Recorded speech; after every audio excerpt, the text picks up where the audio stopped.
Հարգելի լրագրողներ, նախ ինչպես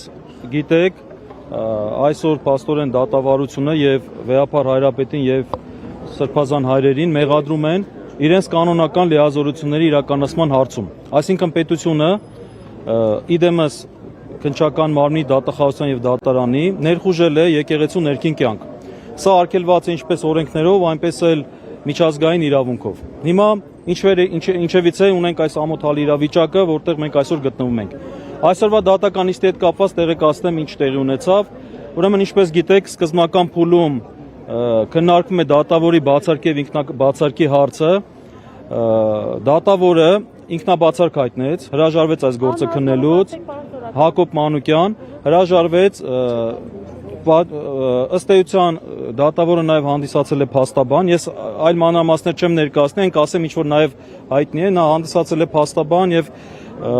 իր ուսումնառության եւ արտոնագիր տալու ժամանակ արտոնագիրը ես եմ հանձնել, բայց իմ անձնական կարծիքով դա բացարկի հիմք չէր, բայց դատավորը հաշվի առնելով, որ դա կարող է կասկած առաջացնել, դատավորը ինքնաբացարկ հայտնեց։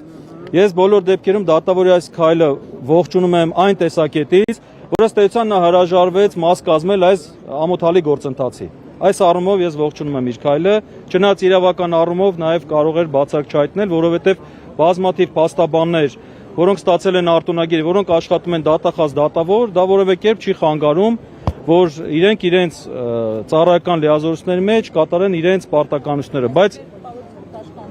բոլոր դեպքերում, տեսեք, միայն այն փաստը, որ դատավորը դատելու է ամենայն հայոց կաթողիկոսին, դա արդեն կաշկանդող հանգամանք է։ Դատախազի եկել է նստի։ Այո, դատախազությունից ներկաներ կային, 3 ներկայացուցիչ էին ներկայացել, ներկա էր նաև տուժող Արման Սարոյանը, բայց նա մուտք գործեց դատավորի համար նախատեսված դռնից։ Այդ մասին իրավական առումով թույլատրելի է Ինչը թույլատրելի չէ, մեզ թույլատրելի է փաստորեն այդ մարդկանց։ Դուք այդ հարցին ինձ թվում է դուք ավելի լավ պատասխանը կտաք։ Հետագա ընթացակարգը այս գործը մակագրվելու է մեկ այլ դատավորի